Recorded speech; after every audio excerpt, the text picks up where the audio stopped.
Okay, good morning. It is good to be in the house of the Lord. Pwede ba tayong magbatian na magandang umaga at magandang ngiti?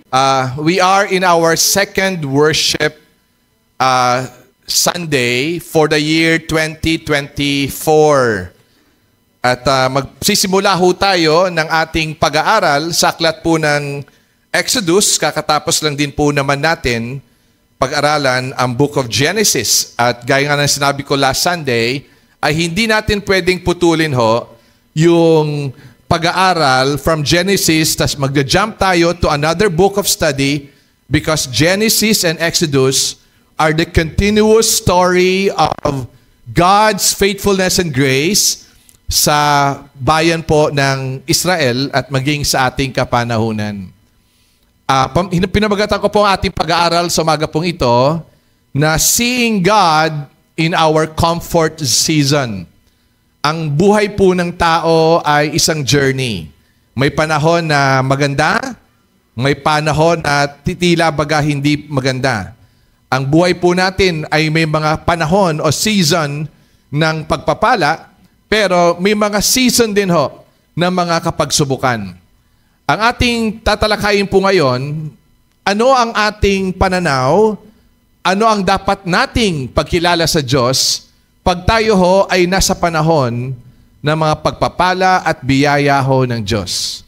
Sino po rito makakapagsabi ngayon na itong pagpasok ng bagong taon, ilang araw pa lang naman ang lumipas, ay masasabi mo na ikaw ay nasa panahon ng pagpapala ho? Pwede yung pakitaas ang kamay. Ayan, salamat po. Yan po ay kapanahunan na ipinagkaloob ng Diyos sa inyo. Just quickly, sa ating konteksto po ng ating pag-aaral sa Exodus chapter 1, and I hope na ito po ay nabasa niyo for the past days. And next Sunday po will be Exodus chapter 2. Kaya inaasahan ko rin ho na basahin niyo rin po ahead bago po maglinggo. 350 years na ang lumipas. Simula hong namatay si Joseph at namatay po yung kanyang mga kapatid. Kaya mababasa ho natin from verse 1 hanggang verse 7, binanggit ho rito yung mga kapatid ni Joseph. No? At sila ho ay pumanaw na. So from 70 people, sila ho ay lumago. Some scholars, naniniwala sila na ito ay hundreds of thousands. A few scholars believe na yung pagdami ho ng Israelita sa loob ng Ehipsyo, ay milyon. Sobrang dumami ho sila from 70 to hundreds of thousands or even to 1 million. Huwag ho tayong magulat dito. Ito ang pinangako ng Diyos kay Abraham. Kung babalikan po natin yung Genesis chapter 12, verses 1 to 3, ito po ang sinabi. The Lord had said to Abraham, tandaan po natin, una hong gumawa ng covenant o ng pangako ang Diyos kay Abraham. Sumunod po kay Isaac na anak ni Abraham. Sumunod po kay Jacob na apo ni Abraham. So nagpatuloy ho yung programa ng Diyos. The Lord had said to Abraham, leave your country, your people, and your father's household, and go to the land I will show you. I will make you into a great nation, and I will bless you. I will make your name great, and you will be a blessing. I will bless those who bless you, and whoever curses you, I will curse. And all peoples on earth will be blessed through you. Mapapansin ho natin dito, una ho sa lahat sa verse na ito ho ay programa ng Diyos. Nakapirma ho rito na ang Diyos ang nagpanukala, ang Diyos ang nagplano, ang Diyos ang makapagpapangyari ng kanyang covenant para ho kay Abraham at sa kanyang lahi. Kaya binigyan po ng emphasis yung praise na I will.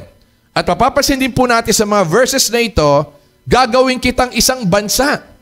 No? At binanggit po rito yung word ilang beses, people. You will be a people. Dadami kayo. Yan po ang sinasabi ng Bible. Kaya pag binalikan po natin ng Exodus chapter 1, verse 7, ito po yung sinabi. But the people of Israel were fruitful and increased greatly. They multiplied and grew exceedingly strong, so that the land of Egypt was filled with them. Sino po sa inyo nakapagbiyahe ka na sa ibang bansa? Pakitaas pong kamay. Ayan. Sino po sa inyo nakapagbiyahe ka sa ibang bansa at may na-meet ka mga Filipino? Pakitaas pong kamay.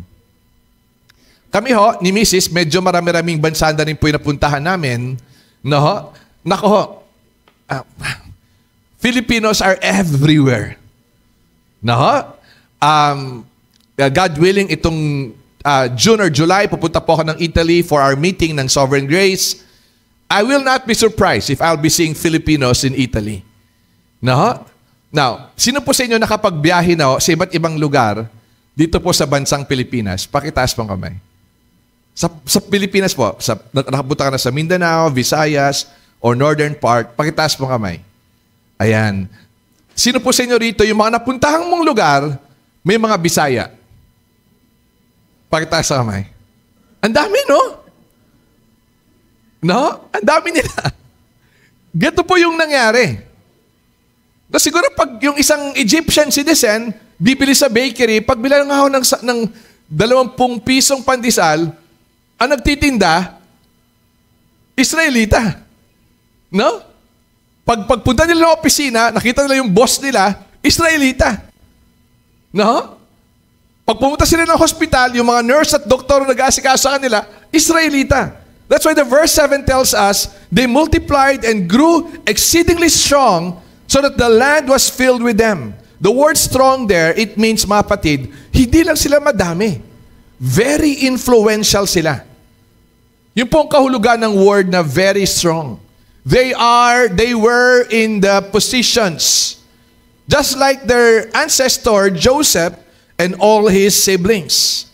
So ito yung season ng Israel na sila ho ay nasa dayuhang bayan, pero sila po ay komportable. Sila po ay umuunlad. Sila po ay nakakapagpanambahan sa Diyos nilang si Yahweh. Sila po ay nakakapagtrabaho. Sila po ay nakakapag-raise up ng family. Sila po ay nasa isang komportableng kalagayan. Pero ano ba ang dapat nating pananaw pag tayo ho ay nasa komportableng kalagayan? Lahat naman ho tayo gusto natin ng komportableng kalagayan. Tama, mali? Di ba ho? Kung kaya mong bumili ng orthobed para mas komportableng humiga at matulog, miski mahal, pag kaya, bibili ka. Di ba? Kasi komportable. Kung kaya mong bumili ng magandang sasakyan, magandang aircon, magandang makina, walang problema. Kung kaya mo bumili ng bago, bibiliin mo kasi gusto natin ng komportable ho tayo.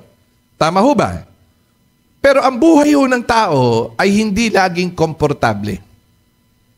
Pakisabi po sa iyong katabi, ang buhay ng tao ay di lagi komportable. Di ba?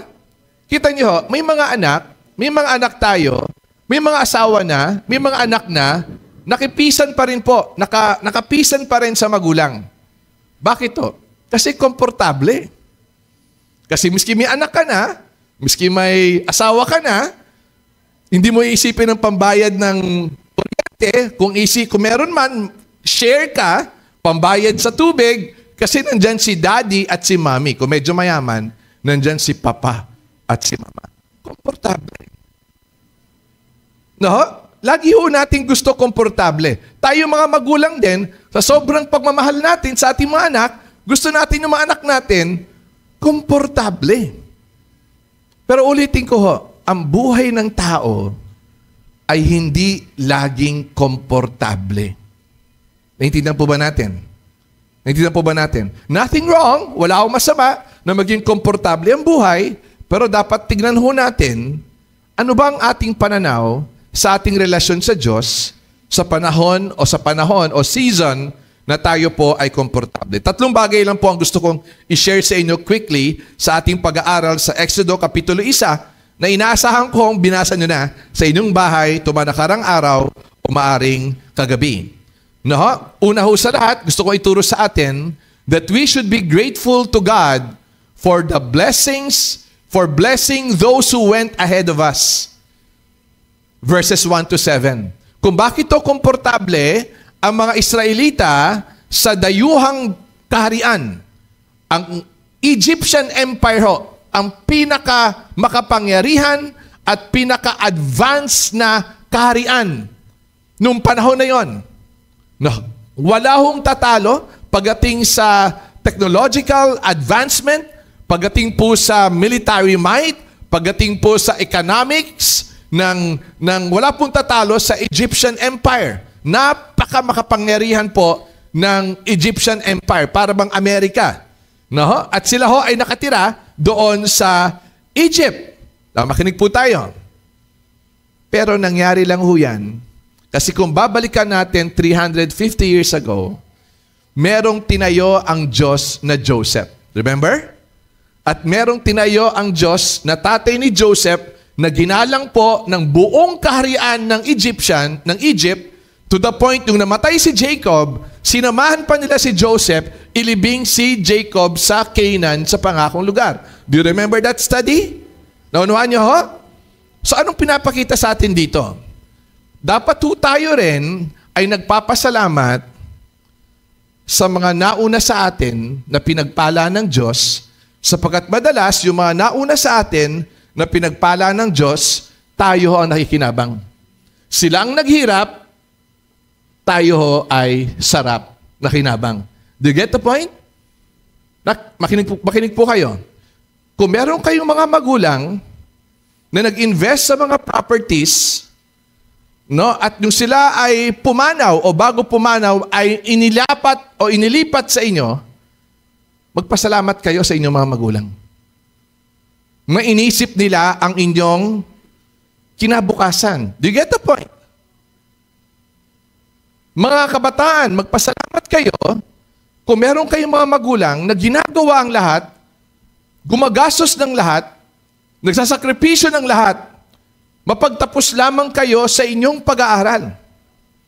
Sila yung naghihirap, pinagpapala sila ng Diyos, yung magulang ninyo, para kayo makapag-aral, matustusan ang pag-aaral ninyo at makatapos kayo ng pag-aaral upang sa gayon magkaroon kayo ng magandang kinabukasan. Tandaan natin, kung anumang meron tayo, dahil meron pong nauna sa atin, na pinagpala sila ng Diyos at tayo ang umaani ng pagpapalang ito. Pagpapalain po tayo ng Diyos ng 800 square meters. So. Isama niyo po ito lagi sa panalangin. Ni singkong duling ho, wala tayong ginastos. Ipagkakalob lang ho sa ating church ang 800 square meters. Diba? Ang dami nagtatanong, Pastor, nasa na ba yung Gideon's 300 project? Ano laging sinasabi namin? Matuto lang ako kayo maghintay sa galaw at kapangyarihan ng Diyos. Mas naluwalhati po ang Diyos dahil hindi natin kayang bumili ng lupa na milyones ang halaga dito sa Kawit, pero may nagbigay ho ng 800 square meters. Okay? At hindi pa ho sinisimulan ang pagpapatayo ng building, church building po natin. Makinig po tayo. May mga tao na ho nagsasabi sa ibang bansa at dito po sa Pilipinas din na hindi natin makakapatiran dito sa Pilipinas, pero nagsasabi na sila na mag-aabot sila ng pera para may tayo ho natin yung ating bahay pananambahan. Do you get the point? Yung 2.3 million ho na naipon natin na mahigit isang dekada ay gagamitin din po natin para sa building project po natin. Are you getting the truth? Mapalad ho ang ating mga anak at ang ating mga apo. Ba't tayo magtatayo ng bahay-sambahan? Ba't ating pinapanalangin na magtayo tayo ng bahay-sambahan? Para tayo ba yumabang? Para ba sabihin natin na tayo ang pinakamagaling na church sa buong Kawit? Na tayo ay mga super Christians? Ay hindi ho. Kung yung po ang mga intensyon natin, magyabang, Sa pagpapatayo natin ng bahay-sambahan, huwag na tayo magtayo ng bahay-sambahan. No, maghanap na lang tayo ng malaking puno ng mangga at doon tayo sa ilalim ng puno ng mangga manambahan, magpuri at mag-aral ang salita ng Diyos. At manatili ho tayo mababa sa harapan ng Panginoon. Naunawaan niyo po ba ako? No? Lahat po ng mga programa natin bilang magulang at bilang liderato ng iglesyang ito ay para ho sa kinabukasan ng mga susunod na henerasyon. Kung bakit po tayo nag-aaral ng mabuti, tapat na pinapangaral ang mabuting balita ni Kristo at ang kanyang salita para po sa mga susunod na henerasyon. No? Sapagkat dito po sa ating pag-aaral, alam mo natin, patay na ho lahat ng patriarchal fathers. Patay na si Abraham, patay na si Isaac, patay na si Jacob, patay na si Joseph, patay na ho yung mga kapatid ni Joseph. Pero pagdating po natin ng pag-aaral natin next Sunday, Exodus chapter 2, bagamat patay na yung mga patriarchal fathers, nagtayo ang Diyos ng isang Moses. Ibig sabihin, magpapatuloy ang programa at plano ng Diyos miski wala na o patay na ang mga patriarchal fathers. Namatay po ang ating mga apostol. Namatay po sila Pedro, sila Mateo, namatay po sila Santiago, namatay po si Apostol Pablo, pero nagpatuloy ang programa ng Diyos. At tingin kayo sa akin ng lahat. Anytime, pwede po akong mamatay. Anytime, pwede akong kunin ng Diyos. Anytime. Pero isang bagay lang po ang aking kapayapaan at kasiyahan. Magpapatuloy po ang church na ito. Dahil pag ako po'y namatay, ang Diyos ay magtatayo ng isang pastor na magpapatuloy ho ng katapatan niya sa Diyos at sa kanyang salita at katapatan at kasiyahan niya na kayo paglingkuran. At naniniwala po ako itong pastor na itatayo ng Diyos pag ako po'y pumanaw na, ay hihigitan pa ho si Pastor Jeff. Do you get the point? Naintindihan po ba natin? Bakit to? Kasi ang programa ng Diyos ay hindi napipigilan ng kalagayan ng tao. Nais ko pong sabihin din sa inyo, ang programa ng Diyos sa buhay mo ay hindi kayang pigilan ng tao. Hindi mo kayang pigilan at hindi kayang pigilan ng kahit sino paman. Kaya mga anak, kayong mga nagmana ng mga investment, ng mga biniling properties ng inyong mga magulang bago sila mamatay. At kayo ngayon ang nagmana. Nagpapasalamat ba kayo sa inyong mga magulang? Nagpapasalamat ba tayo sa ating mga pastor, sa ating mga church leaders, sa ating mga sectoral leaders, na inaalagaan ho tayo sa ating pananampalataya. Hindi po ito dahil trabaho nila, kundi ito po ay tungkulin at obligasyon nila sa harapan ng Diyos na tayo po ay kanilang pangalagaan. Naiisip mo ba yung mga taong pinagpala ng Diyos para ikaw ay tulungan? Ulitin ko, naiisip mo ba yung mga taong pinagpala ng Diyos at pinagpala sila ng Diyos para kayo ay tulungan? Ganda ho ng sinabi ho ni Charles Spurgeon. Sabi niya, that man is truly happy who can say of all his substances, be it little or be it much, the Lord gave it to me. Ang ibig lang po sabihin ni Charles Spurgeon, masaya daw ho ang isang tao.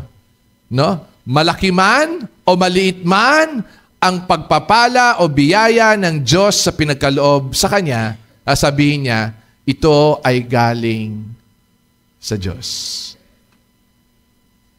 Okay? Kwentuhan ko po kayo. May property ho kami sa Quezon City ho na naibenta na ho, nabili na ho.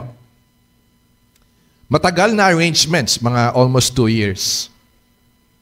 So tatlo po yung mga kapatid, tatay ko, yung bunsong kapatid, tsaka po yung auntie ko. Ang una hong namatay, ay bata pa hong namatay si Uncle June, yung aking uncle. May mga asawa at mga anak ko siya nasa Amerika. Ang pangalawang namatay po, 9 or 10 years ago, yung tatay ko po. Tapos po yung panganay nila, kung sino pa yung panganay, hanggang ngayon buhay pa ho. 87?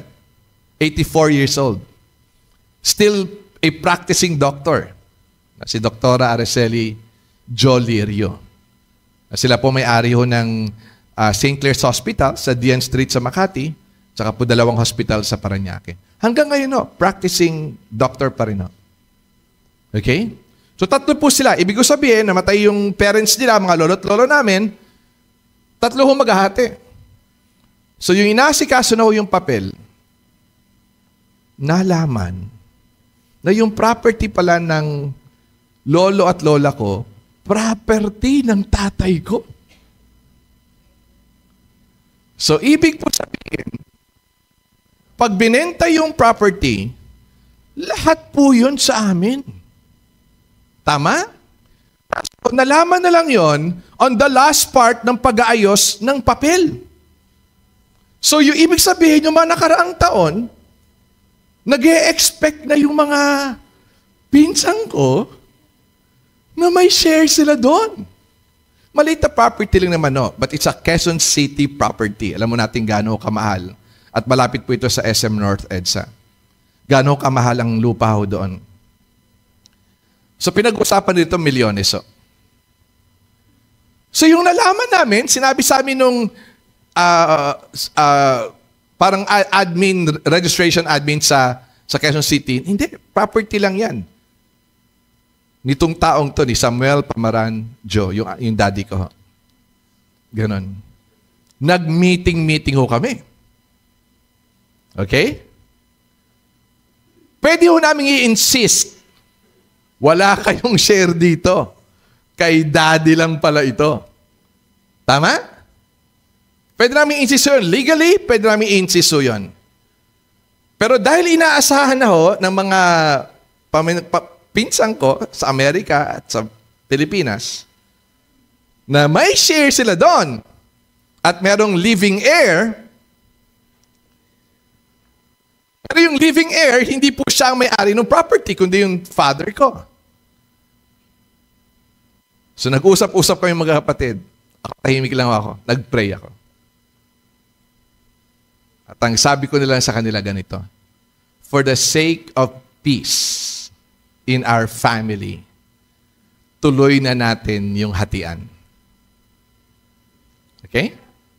For the sake of peace. Oh, listen carefully. What's the use of money kung masisira ang pamilya? Tama? As far as I'm concerned, personally, and when I look at the Bible, mas mahalaga ho ang pamilya kaysa anong halagaan ng pera. Pero ito masaklap. Di yung milyones na bentahan, hinati ho sa 3. Dahil may mga kapatid ako sa labas, ka-share sila doon. Kaya yung milyones sa dapat share namin, nawala na ho. Ganun. Kung dapat ganito yung share ko, ganito lang. Pero sabi ko, Lord, nonetheless, thank you. At ang sabi ko sa daddy ko, Dad, naku, Lord, pakisabi sa daddy ko, thank you. Hindi ka the point? Million ho ang nawala sa amin. But listen carefully. Sabi nga ni Charles Spurgeon, that man is truly happy who can say of all his substances, be it little or be it much, the Lord gave it to me. Di ba? Ngayon, makakatingin ako, makakaharap ako sa aking mga pinsan sa Amerika at dito sa Pilipinas, nang malinis ang konsensya ko. Pero kung karapatan lang pag-uusapan, tawag sila. Pero kung pamilya ang pag-uusapan, isinare na lang ho namin sa kanila. Bakit sabihin ninyo, Pastor Jeff, napaka-martir mo naman ata. Hindi ho. Ang tawag ho doon, habag at biyaya. Amen? Kasi mas mahalaga ho ang pamilya. Ang pera, nauubos at nawawala. Ang pamilya, nariyan kasama mo lagi. Pakisabi nga sa iyong katabi, kapatid, mas mahalaga ang pamilya kesa sa pera. Yung iba, ayaw sabihin, hindi, pera pa rin.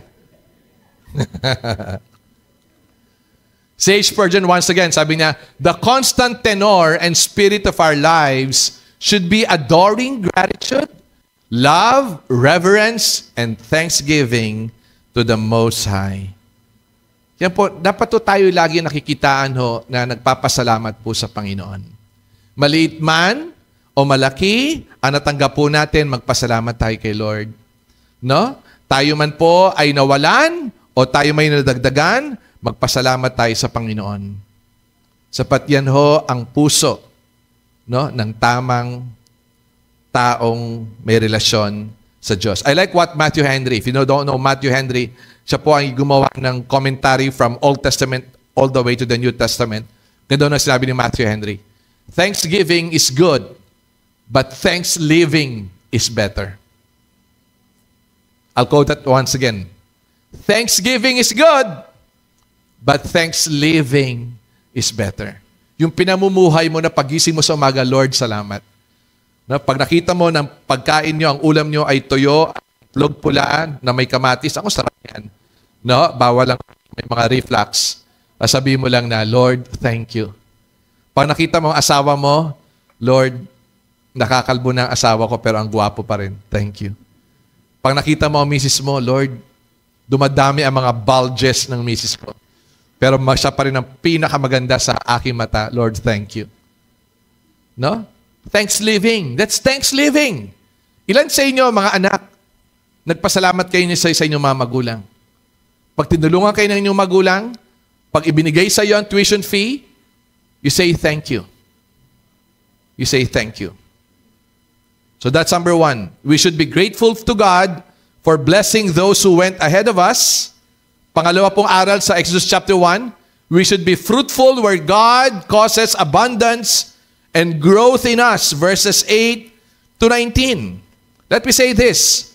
No one and nothing can stop if He wills to bless you. I'll say it once again. No one and nothing can stop if He wills to bless you. Walang makikipigil, kahit sino at kahit ano, kung niloob ng Diyos na ikaw ay Kanyang pagpalain. Naranasan mo na ba na may mga taong gusto kang ibaba? Pero ang Diyos gusto kang makaranas ng pagpapala? Wala makakapigil doon. Wala makakapigil. Pero kung gusto mo ng pagpapala, pero ayaw ng Diyos, wala ka ring magagawa.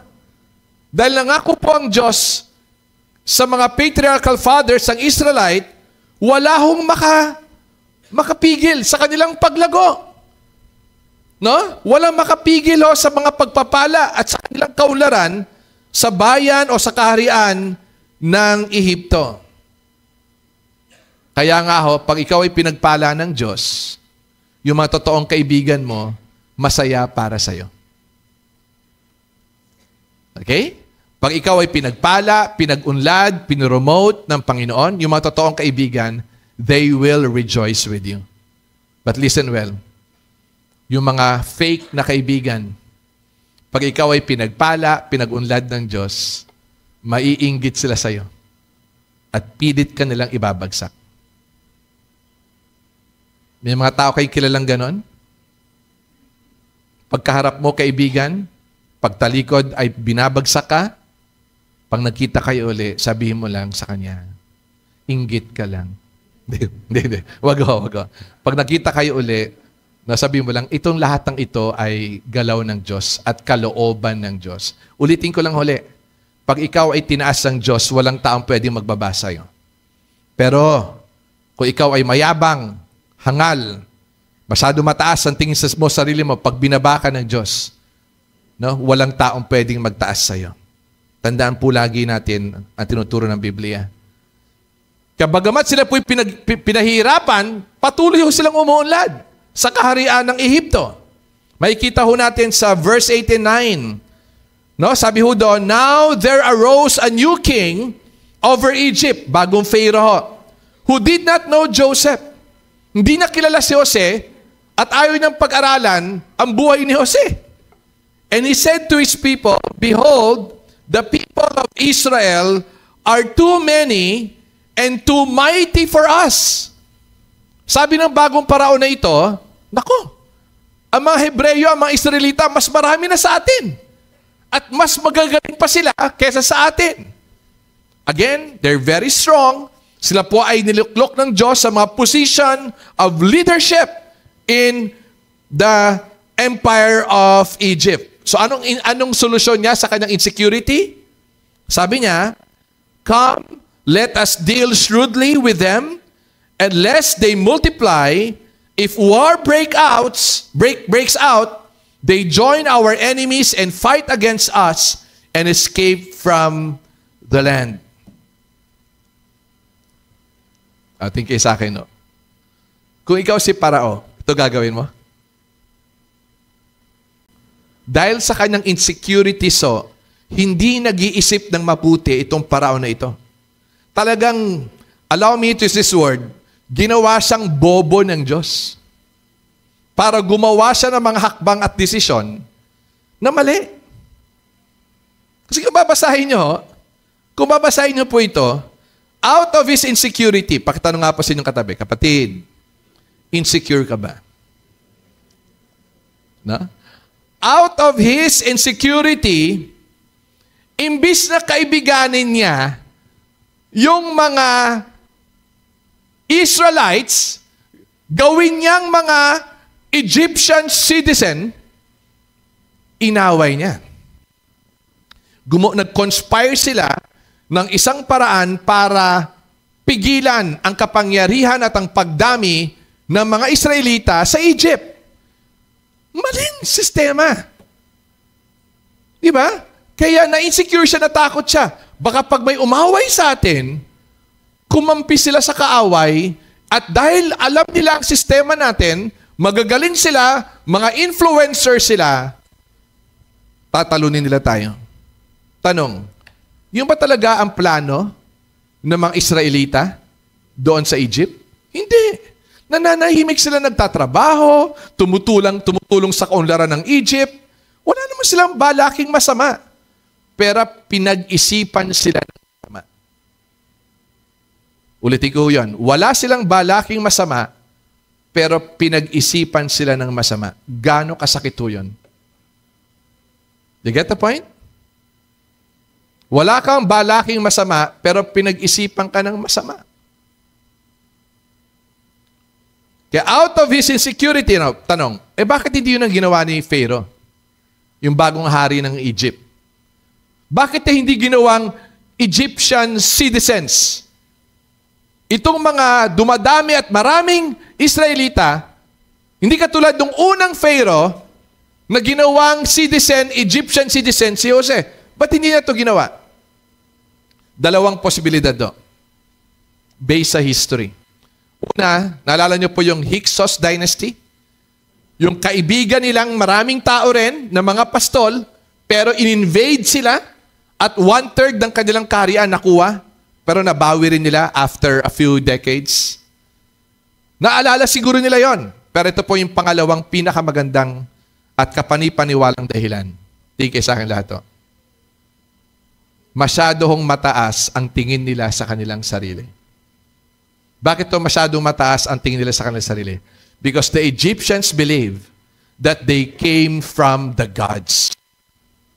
Ito mga Egyptians na ito, tingin nila, they came from the gods. At yung ibang lahi, ay hindi sila dapat maging bahagi ng kaharian ng Egypt. Sobrang taaso ang tingin nila sa kanilang sarili. What does the Bible says? What does the Bible warned us? God opposes the proud, but gives grace to the humble. Yan po minsan ang struggle nating lahat. Minsan masyadong mataas ang ating tingin sa ating sarili. Okay? Kaya dahil dito, ano pong ginawa ni Pharaoh? Phase 1. Buksan niyo po yung Bible niyo. Exodus chapter 1, verses 11 to 14. Ito yung kanyang unang ginawa. Sabi niya, therefore, verse 11, they set taskmasters over them to afflict them with heavy burdens. They built for Pharaoh store cities, Phytom and Ramesses. But the more they were oppressed, the more they multiplied and the more they spread abroad. And the Egyptians were in dread of the people of Israel. Para mga Pilipino pala mga Egyptians, no? Lalo silang pinahihirapan, lalo silang dumadami. Kaya natatakot na ho ang mga Egyptians sa mga Israelita. Verse 13. So they ruthlessly made the people of Israel work as what? Slaves. Mga leaders sila, ginawa silang slaves. And made their lives bitter with hard service in mortar and brick and in all kinds of work in the field. In all their work, they ruthlessly made them work as slaves. Naalala niyo ho yun? No? Naalala nyo, may mga naalala ho kayo na ganito na inutusan yung kasama sa bahay, o maglaba ka, o tapos planchahin mo yun. Tapos paliguan mo yung mga aso. Hindi pa tapos sa isa, inuutusan na kagad ng iba. At ayaw na makita ng amo na nagpapahinga sa gabi, miski sa gabi, no, ang kanilang mga kasama sa bahay. Ang tawag po dyan, slave master mentality. Okay? Ganun ang ginawa sa kanila. Ayaw nila makikita may nagpapahinga. Trabaho ka. Pinahirapan po nila. Nagtagumpay ba si Pharaoh? Hindi. So, phase 2. Para pigilan ang pagiging makapangyarihan ng Israelita. Verses 15 to 21. Ito po yung phase 2. Verse 15. Then the king of Egypt said to the Hebrew midwives, one of whom was named Shiphrah and other Puah, when you serve as midwife to the Hebrew women and see them on the birth stool, if it is a son, you shall kill him. But if it is a daughter, she shall live. But the midwives feared God and did not do as the king of Egypt commanded them, but let the male children live. Verse 18.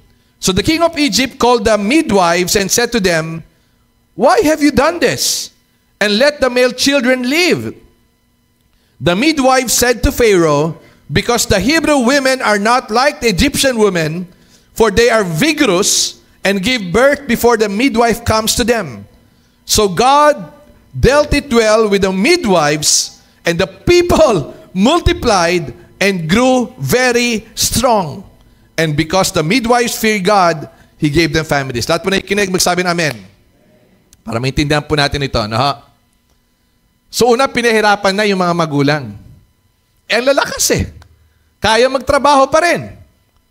Pangalawang gagawin niya para pigilan, no, ang paglago, ang pagdami ng Israelita, pinatawag niya yung head ng mga midwives. No? Pero sila po ay mga Israelita rin. Ang pangalan ho ay si Shiphrah at si Puah. Parang pangalan ng aso, no? Shiphrah, Puah. Ganon. So, yun ang pangalan ho. At ang utos niya, pag manganganak na ang isang babaeng Hebreyo, pag lumabas sa yung ulo, patayin nyo na kagad doon. No, pihitin nyo ang ulo, patay kagad. Si abortion, di ba? Actually, mas matindi pa sa abortion kasi buhay na yung bata eh. Nilalabas na lang, murder. So pag nakita mong lumabas yung ulo, pihitin nyo na. Eh kaso nga may takot sa Diyos. Now, ito tanong, tingin nyo, nagsisinungaling ba yung mga si Shiphrah at si Puah? Maaaring hindi. Kasi sabi nila sa hari, mahal na hari. Pagdating namin doon, nakalabas sa yung bata. Ang utos nyo, pagpalabas pa lang. Nakalabas sa yung bata. Hindi katulad ng mga Egyptian women. Ang tagal mga anak. No? Itong mga Israelitang babae, pag nanganak sila, konting ire, lumabas ka agad. Parang dumumi lang. Kaya pagdating namin doon, bata na. Hindi na namin sila dapat patayin ayon sa yung utos. Kailangan lalaki. Pero pag babae daw, sabi ni Parao, buhayin ninyo. Kasi pampadami ng populasyon nila. So fail na naman si Pharaoh. Bagsak na naman yung idea niya. Hindi na naman nagtagumpay sa programa niya. No? Ito po yung phase 3. Verse 22. Then Pharaoh commanded all his people. Now, hindi siya umubra sa mga midwives. Inutos na po sa lahat ng mga tao niya, mga Egyptians. Every son, ibig sabihin po, na ilabas na, every son that is born to the Hebrews, you shall cast into the Nile, but you shall let every daughter live. Grabe, no?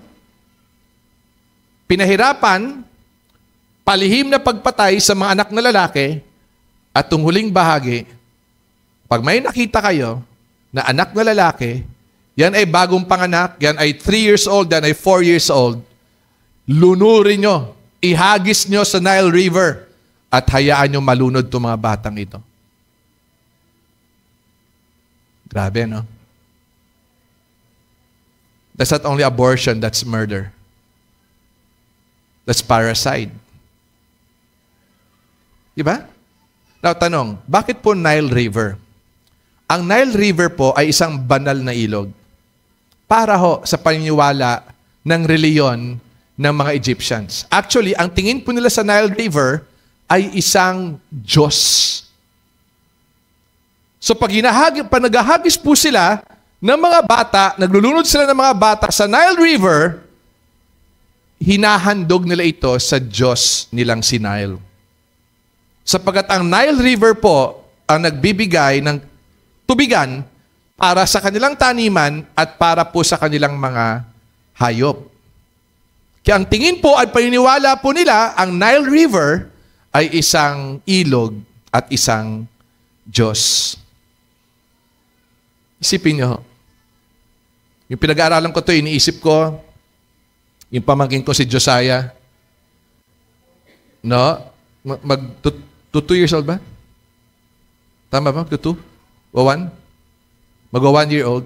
Isipin nyo, hi, Josiah! Mabuting patayin mo na bago ihagis eh. Ang utos ni Parao sa kanyang sa lahat ng Egyptians, pag may nakita kayong bata, no, na lalaki, na anak ng Hebreyo o Israelita, kunin nyo, ihagis nyo, lunurin nyo sa Nile River. Ilang bata kaya ho ang nalunod noong mga panahon na yon? Sipin nyo, ilang bata ho kaya ang palutang-lutang ang kanilang mga bangkay na katawan sa ilog Nile? Tingin nyo, hindi pinansin ng Diyos ang injustice na yon? Tingin nyo, hindi pinansin ng Diyos ang inhumane action sa mga Egyptians? Ay hindi ho, hindi kinalimutan ng Diyos yon. Anong katibayan ho? Sapagkat pagdaan ni Parao, kasama ang lahat ng kanyang mga sundalo at hukbo, doon sa Red Sea, ginantihan sila ng Diyos. Ginawa ng Diyos, lahat ho sila, as in lahat sila, nilunod din ng Diyos sa Red Sea. That will be our further study. Do you get the point? Nais ko lang po ito sabihin sa inyo. Ang Diyos po natin ay Diyos ng hustisya. Pag kayo may ginawa ng kasamaan sa iba at hindi kayo humingi ng tawad, ni hindi kayo nagsisi, lumipas ang 2 taon, wala namang pagganti ang Diyos. Wait ka lang. Dahil ang Diyos ay Diyos ng hustisya. Pag di ka nagsisi, mga kapatid, gagantihan ka ng Diyos. Nakakatakot pong gumanti ang tao. Pero tandaan natin ito. Masigit nakakatakot ang ganti ng Diyos. Pangatlong aral po natin. From verse 20 to 22, matapos tayo. We should be mindful of God's will more than our present comforts in life. Nakakatuwa po itong si Shipra at si Puwa. Dahil sa kanilang takot sa Diyos, hindi sila natakot kay Parao na pwede silang ipapatay. Bagkus, humarap sila kay Parao at ang sabi nila, mahal na hari, Hindi namin pwedeng gawin yung ginagawa ninyo dahil lumabas na yung bata. Mabuti at makapangyarihan po ang Diyos. Again, yung word ng midwives po rito sa salitang Hebreyo ay hindi po ordinary midwife lamang si Pua at si Shipra. Sila po ang nagtuturo. Sila po ang head, department head ng lahat ng midwives sa buong Egyptian Empire. At dahil po sa kanilang, siguro sa dami ng Israelita, no? Wala na silang panahong mag-love life. Kasi araw-araw, 2, 3, 4 nanganganak. Ang dami ng Israelita. Pero sabi ho ng Biblia, dahil ho sa kanilang ginawa at sa pananampalataya nila sa Diyos, sabi ho ng verse 21, He gave them families. Let's all say family. So, sino nagbigay ng pamilya? Ang Diyos. Nagkaasawa sila, sila po'y nagkaanak.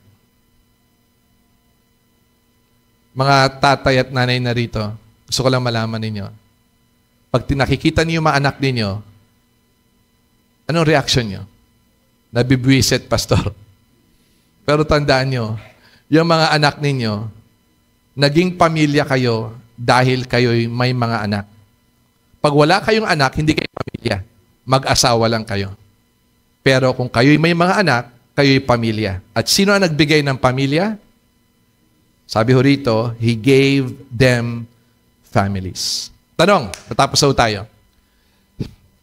Tingin ninyo, kalooban ba ng Diyos na sila ay makaranas ng oppression, ang mga Israelita? Tingin nyo kalooban ng Diyos to? Na sila ho ay pahirapan ng mga Egyptians? Ang sagot ho ay oho. Bakit oho, pastor? Kasi hindi naman kalooban ng Diyos na manigilan sila sa Egypt. Ang pangako ng Diyos kay Abraham, kay Isaac at kay Jacob, gagawin ko kayong isang bansa. Hindi sinabi ng Diyos na gagawin ko kayong kaanib ng bansa, kundi sabi yun ng Diyos, gagawin ko kayong isang bansa. Kaya maging si Joseph, yung namatay siya, sabi niya, yung buto ko, dadalhin nyo sa pangakong lugar sa Kanaan. Kaya ngayon si Jacob nung namatay, ang request sa kay Joseph, dun mo ko ililibing sa pangakong lugar. Anong tinuturo po sa atin dito ho? Let me say this. The safest place to be is where God wants us to be. Ulitin ko po yan. The safest place to be is where God wants us to be. Years ago, may kumukuha po sa akin na magpastor ng Filipino church sa UAE. Alam niyo na po, karamihan sa inyo, alam niyo na po yung kwentong ito. Sa Abu Dhabi ho. Years ago rin, may kumukuha po sa akin magpastor sa Amerika, sa sa Maryland. Sa Amerika ho. Years ago.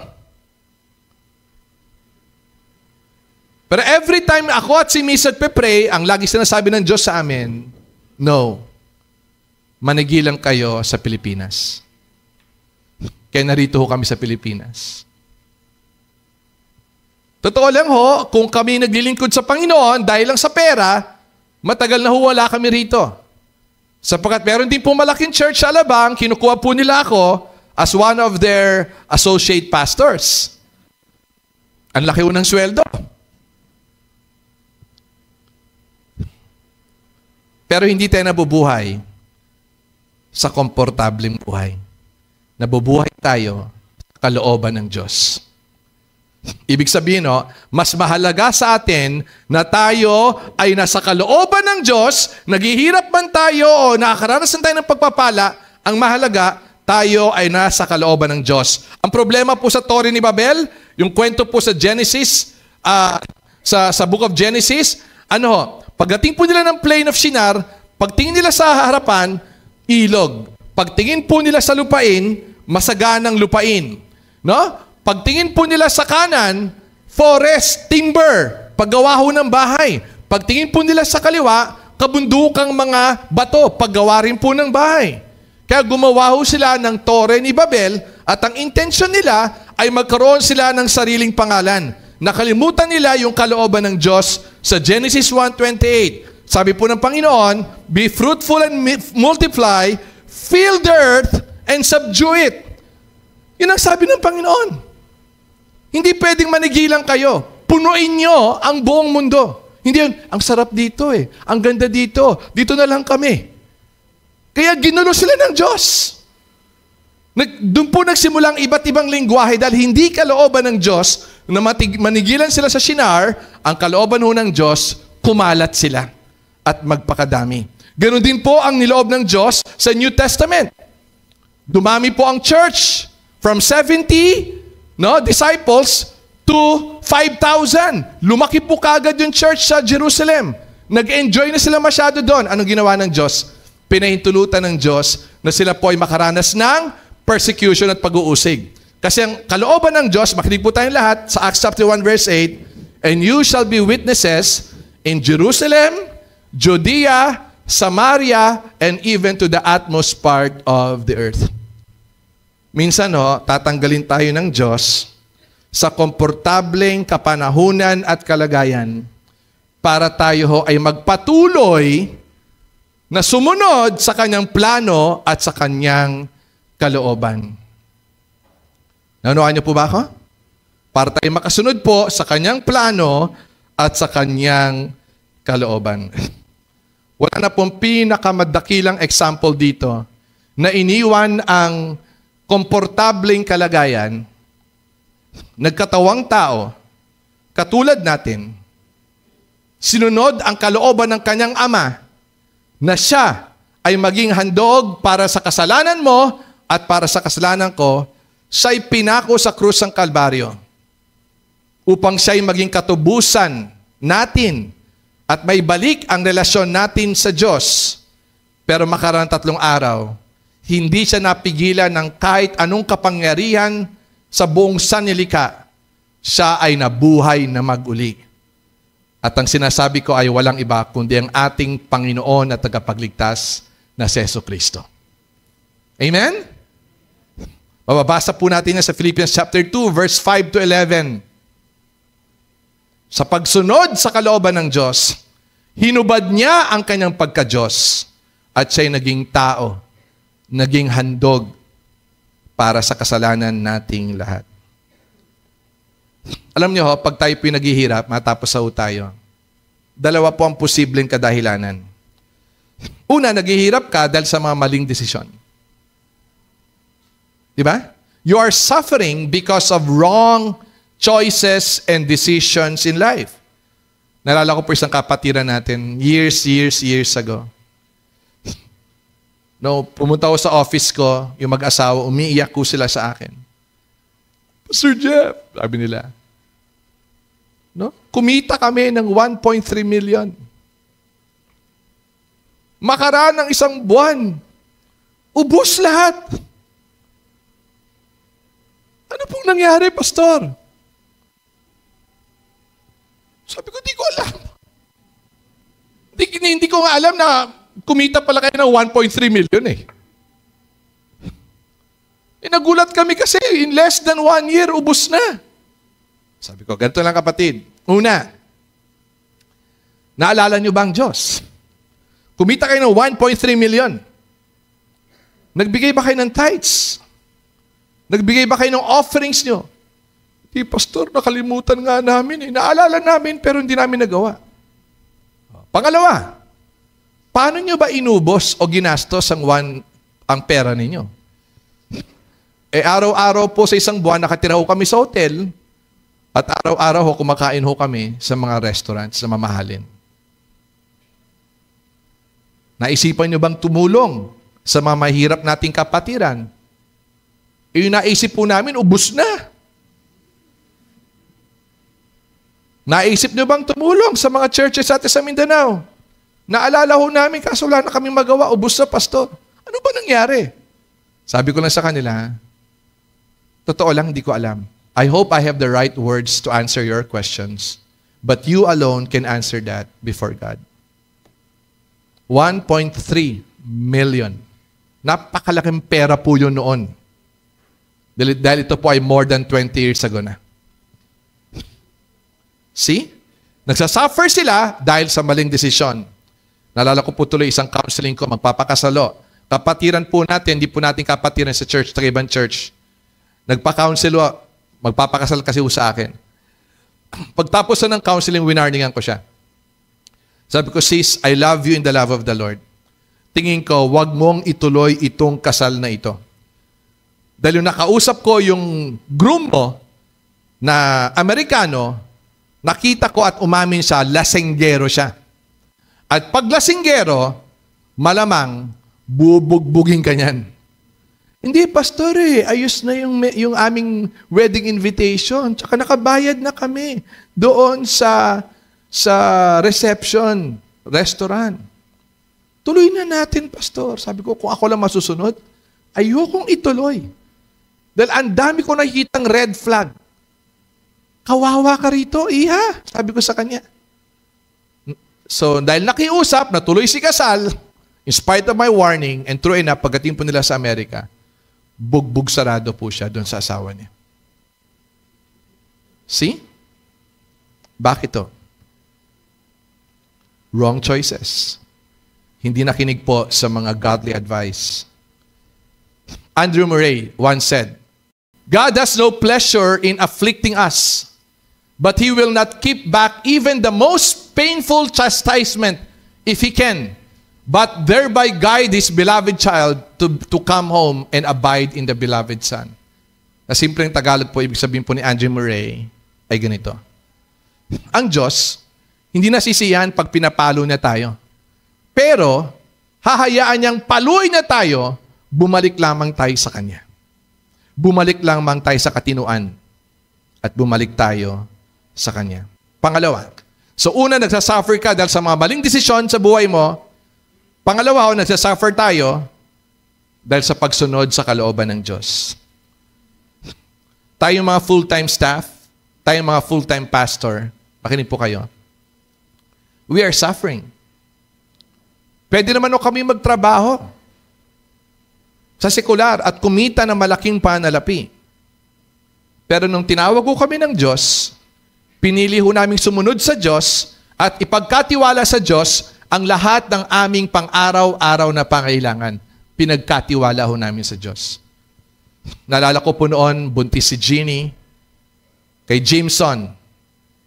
Nakatira po kami diyan po sa Marulas.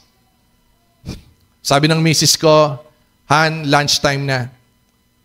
Pagbaba ko ho, may rice cooker na may bagong saing na kanin, may tubig na malamig, may plato, kutsara, tinidor. Walang ulam. At buntis ho yung misis ko niya. Nag-pray kami. Panginoon, patuloy kami magtitiwala sa iyo. Hindi kami hihingi sa aming mga magulang at sa aming mga kapatid. Nais naming ipakita sa kanila na buhay ang Diyos sa aming pinaglilingkuran. Umiiyak po ako niyon, pinipigilan ko lalong umiyak. Magkahawak kamay kami, tagpasalamat kami. Lord, salamat po sa tubig, salamat po sa kanin, plato, kutsara, tinidor. Pupurihin ka namin, Ama. Amen. Napakaliit pa ng church natin noon.